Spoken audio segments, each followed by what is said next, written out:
The Outsiders, Day 3, Chapter 3. After the movie was over, it suddenly came to us that Cherry and Marcia didn't have a way to get home. Two-Bit gallantly offered to walk them home. The west side of town was only about 20 miles away, but they wanted to call their parents and have them come and get them. Two-Bit finally talked them into letting us drive them home in his car. I think they were still half scared of us. They were getting over it, though, as we walked to Two-Bit's house to pick up the car. It seemed funny to me that Socs, if these girls were any example, were just like us. They liked the Beatles and thought Elvis Presley was out, and we thought the Beatles were rank and that Elvis was tough. But that seemed the only difference to me. Of course, greasy girls would have acted a lot tougher, but there was a basic sameness. I thought maybe it was money that separated us.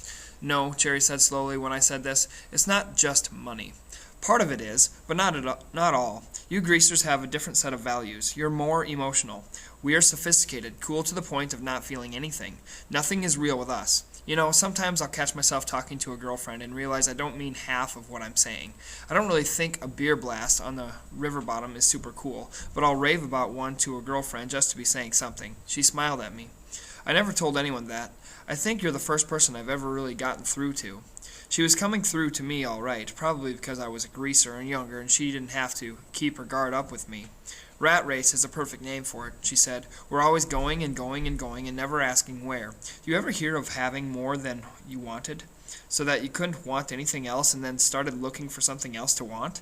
It seems like we are always searching for something to satisfy us and never finding it. Maybe if we could lose our cool, we could. That was the truth. Socs were always behind a wall of aloofness, careful not to let their real selves show through. I had seen a social club rumble once. The Socs even fought coldly and practically and impersonally. That's why we are separated, I said. It's not money, it's feeling. You don't feel anything, and we feel too violently. And, she was trying to hide a smile, that's probably why we take turns getting our names in the paper. Two-Bit and Marcia weren't even listening to us. They were engaged in some wild conversation that made no sense to anyone but themselves. I have quite a rep for being quiet, almost as quiet as Johnny. Two-Bit always said he wondered why Johnny and I were such good buddies. You must make such interesting conversation, he'd say, cocking one eyebrow. You keeping your mouth shut and Johnny not saying anything. But Johnny and I understood each other without saying anything. Nobody but Soda could really get me talking, till I met Cherry Valance. I don't know why I could talk to her. Maybe for the same reason she could talk to me. The first thing I knew, I was telling her about Mickey Mouse, Soda's horse. I had never told anyone about Soda's horse. It was personal. Soda had this buckskin horse, only it wasn't his.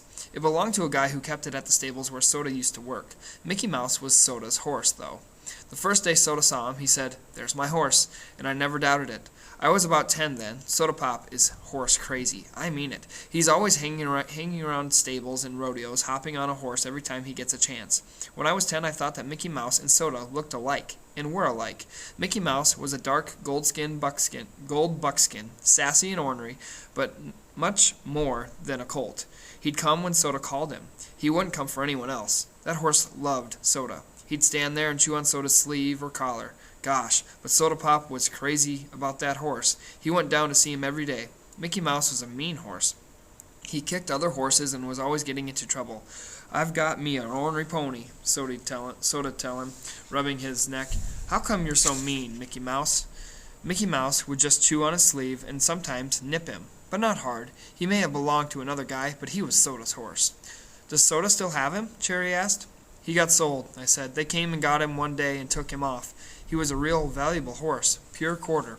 She didn't say anything else, and I was glad. I couldn't tell her that Soda had bawled all night after they came and got Mickey Mouse. I had cried too, if you want to know the truth, because Soda never really wanted anything except a horse, and he'd lost his. Soda had been 12 then, going on 13. He never let on to Mom and Dad how he felt, though, because we never had enough money, and usually we had a hard time making ends meet. When you're 13 in our neighborhood, you know the score. I kept saving my money for a year, thinking that someday I could buy Mickey Mouse back for Soda. You're not so smart at 10. "You read a lot, don't you, Pony Boy?" Cherry asked. I was startled. "Yeah, why?" She kind of shrugged. I could just tell. "I bet you watch sunsets, too." She was quiet for a minute after I nodded. "I used to watch them, too, before I got so busy." I pictured that, or tried to. Maybe Cherry stood still and watched the sunset while she was supposed to be taking the garbage out. Stood there and watched and forgot everything else until her big brother screamed at her to hurry up. I shook my head. It seemed funny to me that the sunset she saw from her patio and the one I saw from the back steps was the same one. Maybe the two different worlds we lived in weren't so different. We saw the same sunset. Marcia suddenly gasped, "Cherry, look what's coming." We all looked and saw a blue Mustang coming down the street. Johnny made a small noise in his throat, and when I looked at him, he was white. Marcia was shifting nervously. "What are we going to do?"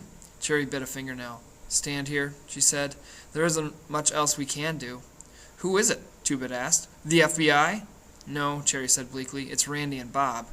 "And," Two-Bit added grimly, "a few other of the socially elite checkered shirt set." "Your boyfriends?" Johnny's voice was steady, but standing as close to him as I was, I could see he was trembling. I wondered why. Johnny was a nervous wreck, but he never was that jumpy. Cherry started walking down the street. "Maybe they won't see us. Act normal." "Who's acting?" Two-Bit grinned. "I'm a natural normal." "Wish it was the other way around," I muttered, and Two-Bit said, "Don't get mouthy, Ponyboy." The Mustang passed us slowly, went right on by. Marcia sighed in relief. That was close. Cherry turned to me. Tell me about your oldest brother. You don't talk much about him." I tried to think of something to say about Derry, and shrugged. "What's to talk about? He's big and handsome and likes to play football." "I mean, what's he like? I feel like I know Soda from the way you talk about him. Tell me about Derry." And when I was silent, she urged me on. "Is he wild and reckless like Soda? Dreamy like you?" My face got hot as I bit my lip. Derry.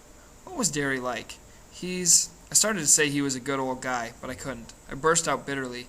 "He's not like Soda Pop at all, and he sure ain't like me. He's hard as a rock, and about as human. He's got eyes exactly like frozen ice. He thinks I'm a pain in the neck. He likes Soda. Everybody likes Soda, but he can't stand me. I bet he wishes he could stick me in home somewhere, and he'd do it too, if Soda'd let him." Two-Bit and Johnny were staring at me now. "No," Two-Bit said, dumbfounded. "No, Ponyboy, that ain't right. You got it wrong." "Gee," Johnny said softly, "I thought you and Derry and Soda got along real well." "Well, we don't," I snapped, feeling silly. I knew my ears were red by the way they were burning, and I was thankful for the darkness. I felt stupid. Compared to Johnny's home, mine was heaven. At least Derry didn't get drunk and beat me up or run me out of the house, and I had Soda Pop to talk things over with. That made me mad. I mean, making a fool of myself in front of everyone. And you can shut your trap, Johnny Cade, 'cause we all know you ain't wanted at home either, and you can't blame them." Johnny's eyes went round, and he winced as though I'd belted him. Two-Bit slapped me a good one across the side of the head, and hard. "Shut your mouth, kid. If you wasn't Soda's kid brother, I'd beat the tar out of you. You know better than to talk to Johnny like that." He put his hand on Johnny's shoulder. "He didn't mean it, Johnny." "I'm sorry," I said miserably. Johnny was my buddy. "I was just mad." "It's the truth," Johnny said with a bleak grin. "I don't care." "Shut up talking like that," Two-Bit said fiercely, messing up Johnny's hair. "We couldn't get along without you, so you can just shut up." "It ain't fair," I cried passionately. "It ain't fair that we have all the rough breaks." I didn't know exactly what I meant, but I was thinking about Johnny's father being a drunk and his mother a selfish slob, and Two-Bit's mother being a barmaid to support him, and his kid sister after their father ran out on them, and Dally, wild, cunning Dally, turning into a hoodlum because he'd die if he didn't, and Steve, his hatred for his father coming out in his soft, bitter voice and violence of his temper. Soda Pop, a dropout, so he could get a job and keep me in school, and Derry, getting old before his time, trying to run a family and hold on to 2 jobs and never having any fun, while the Socias had so much spare time and money that they jumped us and each other for kicks, and had beer blasts and river bottom parties because they didn't know what else to do. Things were rough all over. All right. All over the east side. It just didn't seem right to me. "I know," Two-Bit said with a good-natured grin. "The chips are always down when it's our turn. But that's the way things are. Like it or lump it." Cherry and Marcia didn't say anything. I guess they didn't know what to say. We had forgotten they were there. Then the blue Mustang was coming down the street again, more slowly. "Well," Cherry said resignedly, "they've spotted us."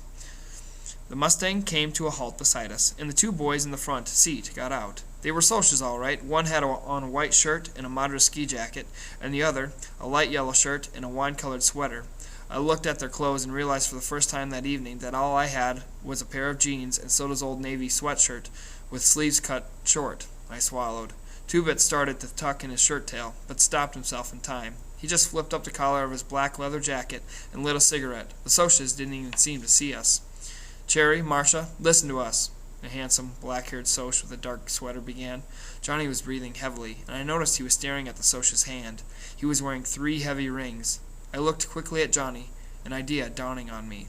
I remembered that it was a blue Mustang that had pulled up beside the vacant lot, and that Johnny's face had been cut up by someone wearing rings. The Socialist's voice broke into my thoughts. Just because we got a little drunk last time.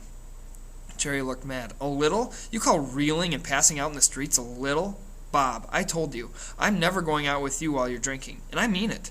Too many things could happen while you're drunk. It's me or the booze. The other Soc, a tall guy with a semi-beetle haircut, turned to Marcia. Baby, you know we don't get drunk very often. When she only gave him a cold stare, he got angry. And even if you are mad at us, that's no reason to go walking the streets with these bums. Two-Bit took a long drag on a cigarette. Johnny slouched and hooked his thumbs in his pockets, and I stiffened. We can look meaner than anything when we want to. Looking tough comes in handy. Two-Bit put his elbow on Johnny's shoulder. Who you callin' bums? Listen, greasers, we got 4 more of us in the back seat. Then pity the back seat, Two-Bit said to the sky. If you're looking for a fight, Two-Bit cocked an eyebrow, but it only made him look more cool. You mean, if I'm looking for a good jumping, you outnumber us, so you'll give it to us? Well, he snatched up an empty bottle, busted off the end, and gave it to me, then reached in his back pocket and flipped out a switchblade. Try it, pal. No, Cherry cried. Stop it. She looked at Bob. We'll ride home with you. Just wait a minute. Why? Two-Bit demanded. We ain't scared of them. Cherry shuddered. I can't stand fights. I can't stand them. I pulled her to one side. I couldn't use this, I said, dropping the pop bottle. I couldn't ever cut anyone. I had to tell her that, because I'd seen her eyes when Two-Bit flicked out a switch. I know, she said quietly, but we'd better go with them. Ponyboy, I mean, if I see you in the hall, at school, or someplace, and don't say hi, well, it's not personal or anything, but... I know, I said. We couldn't let our parents see us with you all. You're a nice boy and everything. It's okay, I said, wishing I was dead and buried somewhere, or at least that I had on a decent shirt. We aren't in the same class. Just don't forget that some of us watch the sunset, too. She looked at me quickly. I could fall in love with Dallas Winston, she said. I hope I never see him again, or I will. She left me standing there with my mouth dropped open, and the blue Mustang vroomed off. We walked on home, mostly in silence. I wanted to ask Johnny if those were the same Socias that had beaten him up, but I didn't mention it. Johnny never talked about it, and we never said anything.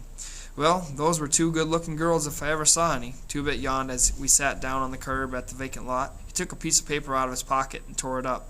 What was that? Marsh's number. Probably a phony one, too. I must have been out of my mind to ask for it. I think I'm a little sauced. So he had been drinking. Two-Bit was smart. He knew the score. Y'all going home? He asked.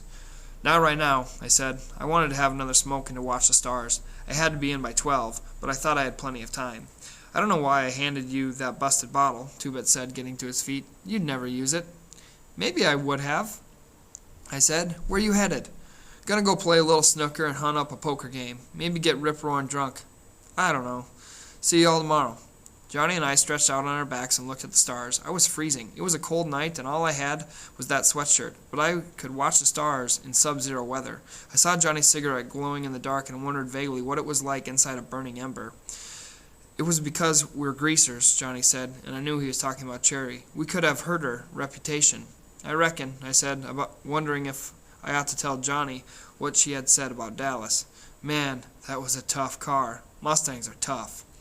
Big-time Socias, all right, I said, a nervous bitterness growing inside me. It wasn't fair for the Socias to have everything. We were as good as they were. It wasn't our fault we were greasers. I couldn't just take it or leave it, like Two-Bit, or ignore it and love life anyway, like Soda Pop, or harden myself beyond caring, like Dally, or actually enjoy it, like Tim Shepard. I felt the tension growing inside of me, and I knew something had to happen, or I would explode. I can't take much more, Johnny spoke out my own feelings. I'll kill myself or something. Don't, I said, sitting up in alarm. You can't kill yourself, Johnny. Well, I won't, but I gotta do something. It seems like there's gotta be a place out without greasers or Socias, with just people, plain ordinary people. Out of the big towns, I said, lying back down. In the country. In the country. I loved the country. I wanted to be out of towns and away from excitement. I only wanted to lie on my back under a tree and read a book or draw a picture, and not worry about being jumped or carrying a blade or ending up married to some scatterbrained broad with no sense. The country would be like that, I thought dreamily. I would have a yeller cur dog, like I used to, and Soda Pop could get Mickey Mouse back and ride in all the rodeos he wanted to, and Derry would lose that cold, hard look and be like he used to be 8 months ago, before Mom and Dad were killed. Since I was dreaming, I brought Mom and Dad back to life. Mom, could bake some more chocolate cakes, and Dad would drive the pickup out early to feed the cattle. He would slap Derry on the back and tell him he was getting to be a man, a regular chip off the block, and they would be as close as they used to be. Maybe Johnny could come and live with us, and the gang could come out on weekends, and maybe Dallas would see that there was some good in the world after all, and Mom would talk to him and make him grin in spite of himself. "You've got quite a mom," Dally used to say. "She knows the score." She could talk to Dallas and kept him from getting into a lot of trouble. My mother was golden and beautiful. "Pony boy," Johnny was shaking me. "Hey, Pony, wake up." I sat up, shivering. The stars had moved. "Glory, what time is it?" "I don't know. I went to sleep too, listening to you rattle on and on. You'd better get home. I think I'll stay all night out here." Johnny's parents didn't care if he came home or not. "Okay," I yawned. Gosh, but it was cold. "If you get cold or something, come on over to our house." "Okay." I ran home, trembling at the thought of facing Derry. The porch light was on. Maybe they were asleep, and I could sneak in, I thought. I peeked in the window. Soda Pop was stretched out on the sofa, sound asleep, but Derry was in the armchair under the lamp reading the newspaper. I gulped and opened the door softly. Derry looked up from his paper. He was on his feet in a second. I stood there, chewing on my fingernail. "Where the heck have you been? Do you know what time it is?" He was madder than I'd seen him in a long time. I shook my head wordlessly. "Well, it's 2 in the morning, kiddo. Another hour, and I would have had the police out after you. Where were you, Pony boy?" His voice was rising. "Where in the almighty universe were you?" It sounded dumb, even to me, when I stammered, I went to sleep in the lot." "You what?" He was shouting, and Soda Pop sat up and rubbed his eyes. "Hey, Pony boy," he said sleepily. "Where you been?" "I didn't mean to," I pleaded with Derry. "I was talking to Johnny, and we both dropped off. I reckon it never occurred to you that your brothers might be worrying their heads off and afraid to call the police because something like that could get you two thrown in a boys' home so quick and make your head spin. And you were asleep in the lot? Pony boy, what on earth is the matter with you? Can't you use your head? You haven't even got a coat on." I felt hot tears of anger and frustration rising. "I said I didn't mean to." "I didn't mean to," Derry shouted, and I almost shook. "I didn't think. I forgot. That's all I hear out of you. Can't you think of anything?" "Derry," Soda Pop began, but Derry turned on him. "You keep your trap shut. I'm sick and tired of hearing you stick up for him." "You should never yell at Soda. Or he should never yell at Soda. Nobody should ever holler at my brother." I exploded. "You don't yell at him," I shouted. Derry wheeled around and slapped me so hard that it knocked me against the door. Suddenly, it was deathly quiet. We had all frozen. Nobody in my family had ever hit me. Nobody. Soda was wide-eyed. Derry looked at the palm of his hand, where it had turned red, and then looked back at me. His eyes were huge. "Pony boy." I turned and ran out the door and down the street as fast as I could. Derry screamed, "Pony, I didn't mean to." But I was at the lot by then, and pretended I couldn't hear. I was running away. It was plain to me that Derry didn't want me around, and I wouldn't stay if he did. He wasn't ever going to hit me again. "Johnny," I called, and started when he rolled over and jumped up almost under my feet.